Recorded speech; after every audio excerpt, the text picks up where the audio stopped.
എല്ലാ കൂട്ടുകാർക്കും നല്ലൊരു യാത്രയെ ആശംസിച്ചുകൊണ്ട് നമുക്ക് നേരെ ഗീതുവിന്റെ ഗോവിന്ദന്റെ അടുത്ത ആഴ്ചയിലെ നല്ലൊരു പ്രമോ വിശേഷം കേട്ടാലോ. ആദ്യമായി കാണുന്നവരാണെങ്കിൽ ചാനൽ ഇഷ്ടപ്പെട്ട ഒന്ന് സബ്സ്ക്രൈബ് ചെയ്യാൻ മറക്കരുത്. വീഡിയോ ഇഷ്ടപ്പെടുവാണെങ്കിൽ ലൈക്ക് ചെയ്യാനും മറക്കരുത് കേട്ടോ. നമ്മുടെ മുന്നോട്ടുള്ള യാത്രയിൽ നിങ്ങളുടെ സപ്പോർട്ട് ലൈക്കുമാണ് നമുക്ക് ഏറ്റവും കൂടുതൽ പ്രചോദനമായി മാറിക്കൊണ്ടിരിക്കണേ. അപ്പൊ നമുക്ക് നേരെ നമ്മുടെ വിശേഷത്തിലേക്ക് പോയാലോ. അങ്ങനെ നമ്മൾ കാണാനായിട്ട് പോകുന്ന രാധികാമ്മ ആകെപ്പാടെ നെട്ടോട്ട് ഓടുവാണ് വരുണിനെ രക്ഷിക്കാൻ വേണ്ടിയിട്ട്.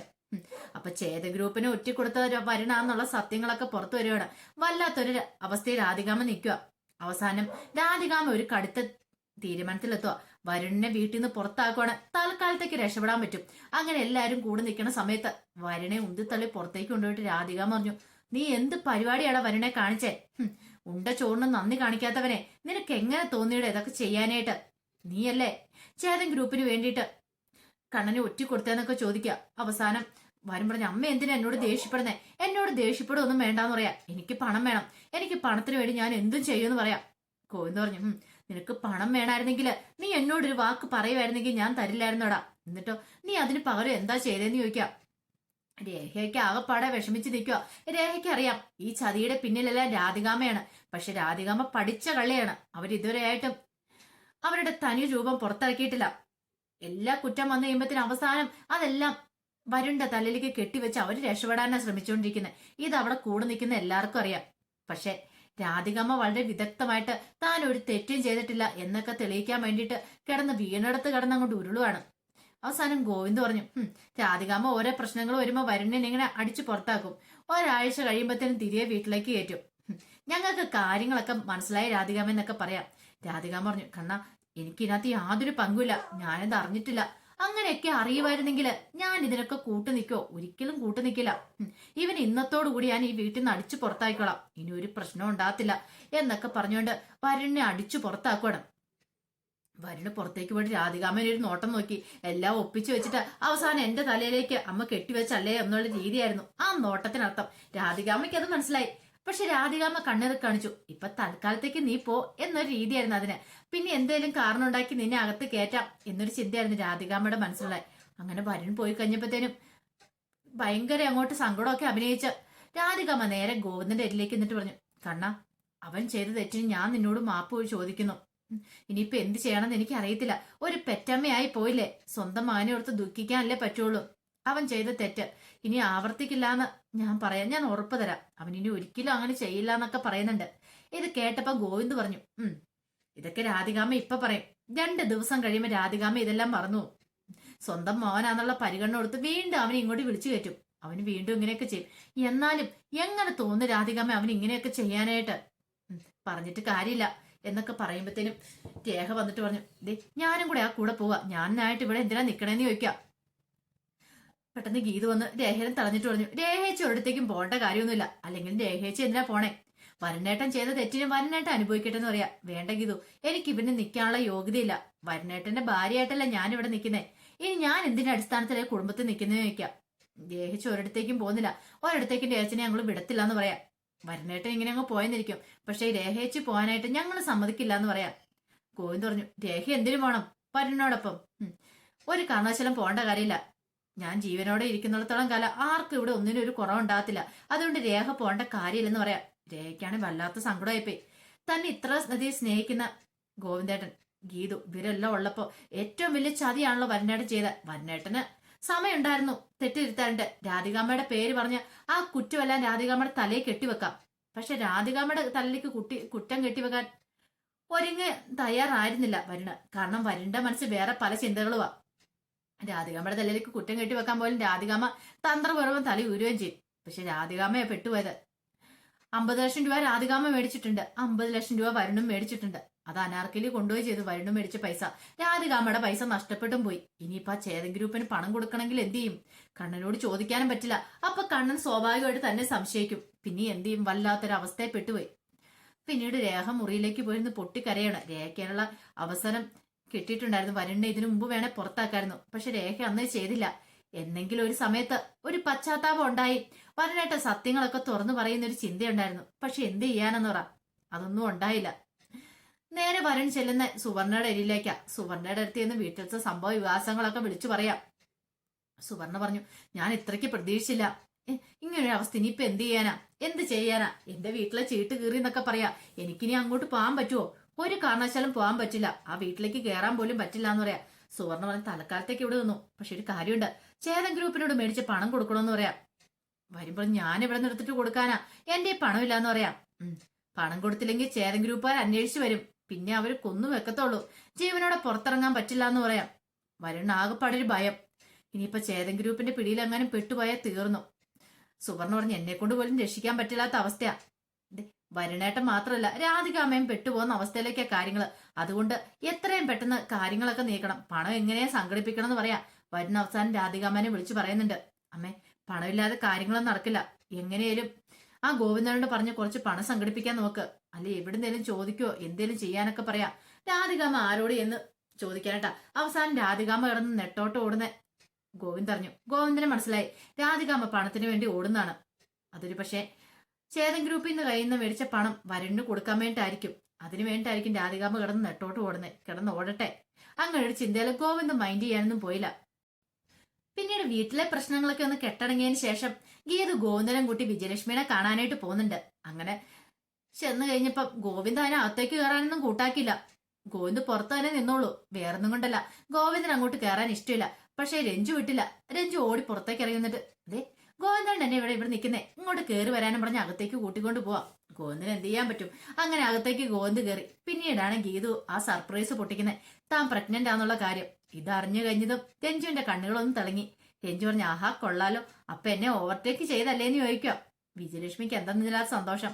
വിജയലക്ഷ്മി ഓടി വന്ന് ഗീതുനെ കെട്ടിപ്പിടിക്കുക. എന്റെ എത്രയോ കാലത്തെ ആഗ്രഹമായിരുന്നറിയത്, ഗോവിന്ദന്റെ ഒരു കുഞ്ഞിനെ കുഞ്ചിക്കാന്നുള്ള. ഇത് കേട്ടതും ഗോവിന്ദൻ മുഖം തിരിച്ചങ്ങോട്ട് നിൽക്കുകയാണ്.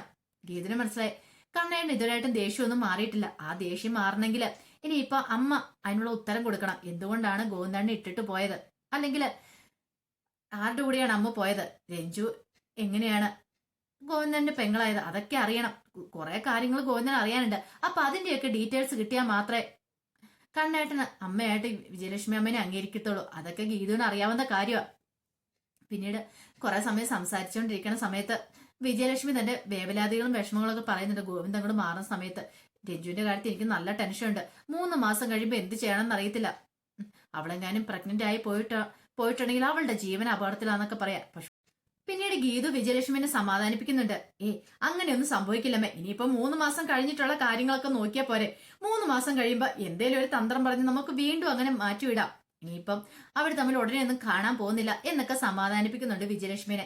അതിനുശേഷം കുറെ സമയമൊക്കെ സംസാരിച്ചിരുന്നതിന് ശേഷം അവർ വീട്ടിലേക്ക് വരുന്നത്. അങ്ങനെ വീട്ടിലേക്ക് വരുന്ന സമയത്ത് ഗോവിന്ദ് ഭയങ്കര സന്തോഷത്തിലാ. ഗീതു പ്രഗ്നന്റ് ആയതിന്റെ സന്തോഷത്തിലാ. അങ്ങനെ കുറച്ച് ദിവസങ്ങൾ അങ്ങനെ കടന്നു പോവാം. ആ സമയത്ത് ഗോവിന്ദന്റെ ഫോണിലേക്ക് SI വിളിക്കുന്നത്. SI വിളിച്ചിട്ട് കിഷോറിന്റെ മരണത്തെക്കുറിച്ചുള്ള കാര്യങ്ങളൊക്കെ പറയുന്നുണ്ട്. കിഷോറിന്റെ മരണത്തെക്കുറിച്ച് അന്വേഷിച്ചു കഴിഞ്ഞപ്പോൾ ഗോവയിലൊക്കെ കംപ്ലീറ്റ് അന്വേഷിച്ചു. അപ്പോഴാണ് അതറിയാൻ കഴിഞ്ഞത് അതൊരു ഫേക്ക് ആയിട്ടുള്ള കാര്യമായിരുന്നു. അവിടുന്ന് കിട്ടിയ ഡ്രസ്സുകളും കാര്യങ്ങളൊക്കെ കിഷോറിന്റെ ബ്ലഡ് തന്നെയായിരുന്നു. പക്ഷെ അത് മനഃപൂർവ്വം ആരോ കരുതി കൂട്ടി ചെയ്ത കൊലയാളി അയാളല്ലെന്നുള്ള സത്യം കണ്ടെത്തി. അങ്ങനെ വീണ്ടും കേരളത്തിലേക്ക് തന്നെ അന്വേഷണം നീളുവാണ്. ഈ സമയം ഗോവിന്ദന് സംശയം, അങ്ങനെയാണെങ്കിൽ ആരായിരിക്കും കൊലയാളി? എന്തോ എവിടെയോ ഒരു മിസ്റ്റേക്ക് പറ്റിയിട്ടുണ്ടെന്ന് മനസ്സിലായി. അതോടൊപ്പം തന്നെ ഭദ്രന്റെ കേസ് ഇതുവരെയായിട്ട് അതിനെക്കുറിച്ച് ഒന്നും അറിഞ്ഞിട്ടില്ല. ഭദ്രന് എന്ത് സംഭവിച്ചെന്ന് പോലും അറിയില്ല.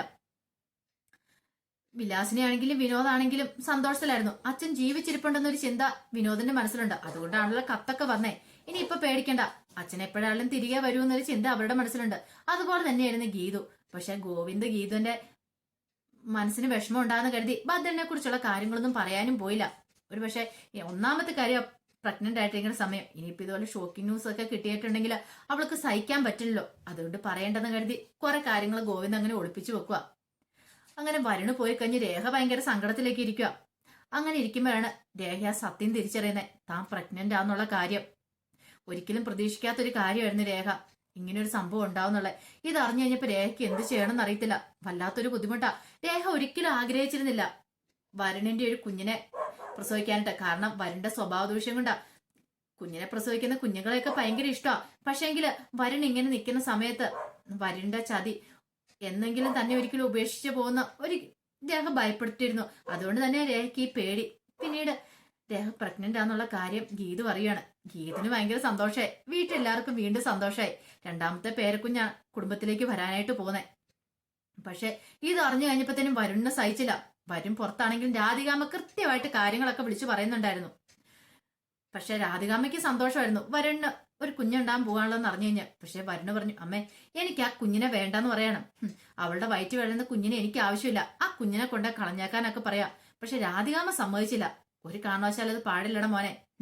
ഗീതുവിന്റെ വയറ്റിൽ കിടക്കുന്ന കുഞ്ഞിനെ ആദ്യം നശിപ്പിക്കണം. അങ്ങനെ നശിപ്പിച്ചിട്ടുണ്ടെങ്കിൽ പിന്നെ ഒരു കാരണവശാലും അവൾക്ക് കുഞ്ഞുങ്ങളുണ്ടാകാൻ പാടില്ല. അതിന് വേണ്ടുന്ന കാര്യങ്ങളൊന്നും ചെയ്യണം. പിന്നെ നിനക്ക് കുഞ്ഞുണ്ടാവുകയാണെങ്കിൽ നിന്റെ കുഞ്ഞായിരിക്കും ഈ കുടുംബത്തിന്റെ അറക്കൽ കുടുംബത്തിന്റെ അവകാശി. അത് കേട്ട് കഴിഞ്ഞപ്പോഴത്തേനും വരുണിന് ഒരു സന്തോഷമൊക്കെ തോന്നുന്നുണ്ട്. അമ്മ ഉദ്ദേശിച്ച പോലെ തന്നെ കാര്യങ്ങൾ പോവാണെങ്കിൽ വലിയ കുഴപ്പമില്ലോന്ന്.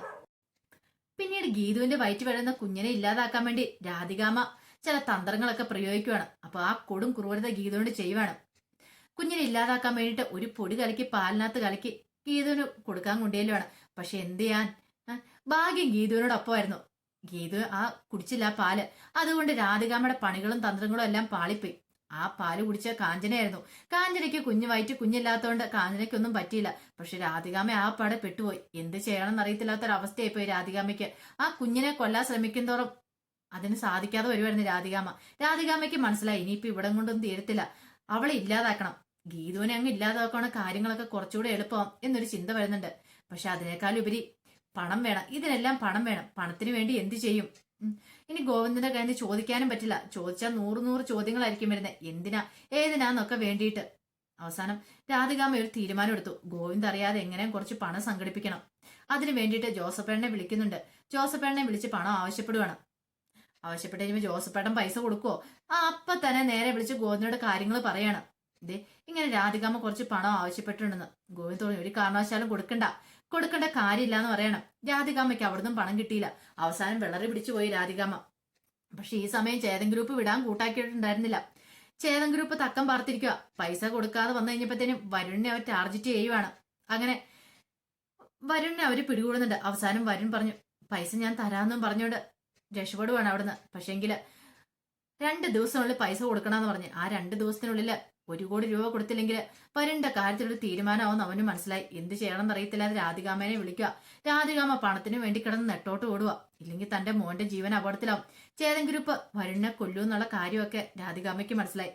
അപ്പൊ എടുത്ത് ചാടിയിരിക്കുന്ന എത്ര വലിയ ചതിയിലേക്ക് എന്നുള്ള കാര്യം രാധികാമ്മ തിരിച്ചറിയുക. ഇനിയിപ്പൊ ഇതിന്ന് കരകയറണമെങ്കിൽ ഗോവിന്ദന്റെ സഹായം തന്നെ വേണ്ടിവരും. പക്ഷെ എങ്ങനെ? അവസാനം ഗോവിന്ദനോട് തന്നെ ചെന്ന് രാധികാമ്മ പറയാണ്, ചേതൻ ഗ്രൂപ്പിന്റെ കയ്യിൽ നിന്ന് വരുണ് പൈസ വാങ്ങിയിട്ടുണ്ടായിരുന്നു. ആ പൈസ തിരിച്ചു കൊടുക്കണം. അതിനു വേണ്ടിയിട്ട് കുറച്ച് പൈസ വേണമെന്നൊക്കെ പറയാം. ഇത് കേട്ടതും ഗോവിന്ദ് കൊടുക്കുവോ? ഒരു കാരണവശാലും ഗോവിന്ദ് കൊടുക്കത്തില്ല. അവസാനം രാധികാമ്മ ഗോവിന്ദന്റെ കാല് പിടിക്കുകയാണ്. എങ്ങനെയെങ്കിലും എന്റെ മോന്റെ ജീവൻ രക്ഷിക്കണം, നിന്റെ കയ്യിലാണ് എന്റെ മോന്റെ ജീവൻ എന്നൊക്കെ പറഞ്ഞുകൊണ്ട്. ഇത് കേട്ട് കഴിഞ്ഞപ്പോഴത്തേനും ഗോവിന്ദന് നല്ല ദേഷ്യം വന്നേ. ഗീത് പറഞ്ഞു, ഒരു കാരണവശാലും അതിന്റെ ആവശ്യമില്ല ഗോവിന്ദേട്ടാ. അത്രയ്ക്ക് വലിയ ചതിയാ വരുൺ ചെയ്തേ. വരുണിന്റെ ചതിക്ക് ഇതല്ല, ഇത് കൂടുതൽ അവനിട്ട് കിട്ടണ്ടേ. അത് മാത്രല്ല വരുണായിട്ട് മാത്രല്ല ഇതിനകത്ത് കൂട്ടു നിൽക്കുന്നത്, വേറെ പലരും ഉണ്ട്. അതറിയാവുന്ന കാര്യമില്ലേ? വെറുതെ നമ്മൾ എന്തിനാ അറിഞ്ഞുകൊണ്ട് പോണ്ടേ തല വെച്ച് കൊടുക്കണമെന്നൊക്കെ ചോദിക്കുക. ആലോചിച്ച് കഴിഞ്ഞപ്പോഴത്തേനും ഗോവിന്ദനും തോന്നി അതെന്നാ അങ്ങനെ കൊടുക്കേണ്ട കാര്യമില്ലെന്ന്. അവസാനം ഗോവിന്ദ് കൊടുത്തില്ല. ഗോവിന്ദ് കൈമലർത്തുവാണ്. രാധികാമ്മ എന്ത് ചെയ്യണമെന്ന് അറിയില്ലാതെ രാധികാമ്മ നിൽക്കുക. പക്ഷേങ്കില് ഗോവിന്ദനെയും ഗീതുവിനെയും ഞെട്ടിച്ചുകൊണ്ട് ആ സംഭവം നടക്കുന്നത്. രഞ്ജു പ്രഗ്നന്റ് ആണെന്നുള്ള സത്യം പുറത്തു വരിക. ഇതാരും പ്രതീക്ഷിച്ച കാര്യമല്ല. ധ്യാൻ പോയി കുറച്ച് ദിവസങ്ങൾക്ക് ശേഷമാണ് രഞ്ജു ആ സത്യം പറയുന്നത്. ഇതറിഞ്ഞ വിജയലക്ഷ്മിയിൽ വല്ലാത്തൊരു സ്ഫോടനം ഉണ്ടായത്. കാരണം വിജയലക്ഷ്മിയും പ്രതീക്ഷിച്ച കാര്യമല്ല. എന്ത് ചെയ്യും? ഇനി രഞ്ജുവിന് ജീവൻ അപകടത്തിലാണ്. ആകപ്പാടെ ഭ്രാന്ത് പിടിച്ച അവസ്ഥയില് ഗീതുവിനെയും ഗോവിന്ദനെയും വന്ന് കാണുവാണ് വിജയലക്ഷ്മി. അവസാനം ഗോവിന്ദ് പറഞ്ഞ്, നമുക്ക് ഡോക്ടറുടെ ഒപ്പീനിയൻ എടുത്തു നോക്കാം, ഡോക്ടറോട് തന്നെ ചോദിച്ചു നോക്കാം എന്താ ചെയ്യേണ്ടതെന്ന്. ഇങ്ങനെ പ്രഗ്നന്റ് ആയി പോയല്ലോ, ഇനിയിപ്പൊ അങ്ങനെ പ്രഗ്നന്റ് ആയ അവളുടെ ജീവൻ അപകടത്തിലാ, അവള് മരിക്കും എന്നുള്ള കാര്യം ഉറപ്പാ. ഗോവിന്ദ് പറഞ്ഞു, എന്ത് വില കൊടുത്ത് ഞാൻ അവളുടെ ജീവൻ രക്ഷിക്കും. അങ്ങനെ രഞ്ജുവിനെ രക്ഷിക്കണമെങ്കിൽ ഒരു സർജറി ഒക്കെ ചെയ്യുവാണെങ്കിൽ ചിലപ്പോൾ രക്ഷിക്കാനായിട്ടൊക്കെ പറ്റുമെന്ന് ഡോക്ടർ പറയുന്നുണ്ട്. പക്ഷെ അങ്ങനെ സർജറി ചെയ്യണമെങ്കിൽ അതിന് ഒന്നെങ്കിൽ ആങ്ങളെ അല്ലെങ്കിൽ അമ്മ അവരുടെയൊക്കെ സഹായം കൂടിയേ പറ്റുള്ളൂ. രക്തബന്ധമുള്ള ആരെങ്കിലും വേണ്ടി വേണം. പക്ഷെ എന്ത് ചെയ്യാൻ പറ്റും? അവളുടെ യഥാർത്ഥത്തിലുള്ള അമ്മ വിജയലക്ഷ്മി അല്ലെന്ന് വിജയലക്ഷ്മിക്ക് അവിടെ പറയാൻ പറ്റത്തില്ല. അങ്ങനെ അവസാനം വിജയലക്ഷ്മിയുടെ കള്ളത്തരങ്ങളൊക്കെ പൊളിയുന്നുണ്ട്. അവളെ രക്ഷിക്കാൻ വേണ്ടി, രഞ്ജുവിനെ രക്ഷിക്കാൻ വേണ്ടിട്ട് ഗോവിന്ദ് എന്ത് ചെയ്യാനും തയ്യാറായിട്ട് ഗോവിന്ദ് നടക്കുക. അപ്പൊ അതിന്റെ വിശേഷങ്ങൾ, അതോടൊപ്പം തന്നെ 3 ഗർഭിണികൾ ഒരു വീട്ടിൽ വന്നു കഴിയുമ്പോഴുള്ള വെപ്രാളങ്ങളും വിഷമങ്ങളും 3 പേരെയും കൊണ്ടുവന്ന് ഗോവിന്ദാണ്. കാരണം വരുണിനെ വീട്ടിൽ നിന്ന് അടിച്ചിറക്കി. അപ്പൊ അതുകൊണ്ട് ഗോവിന്ദാണ് 3 പേരുടെയും കാര്യങ്ങൾ നോക്കുന്നത്. അപ്പൊ അതിന്റെ വിശേഷങ്ങളൊക്കെ ഇനി കാണാൻ പോകുന്നത്. എന്തായി തീരും, എങ്ങനെയായി തീരും എന്ന് അറിയത്തില്ല.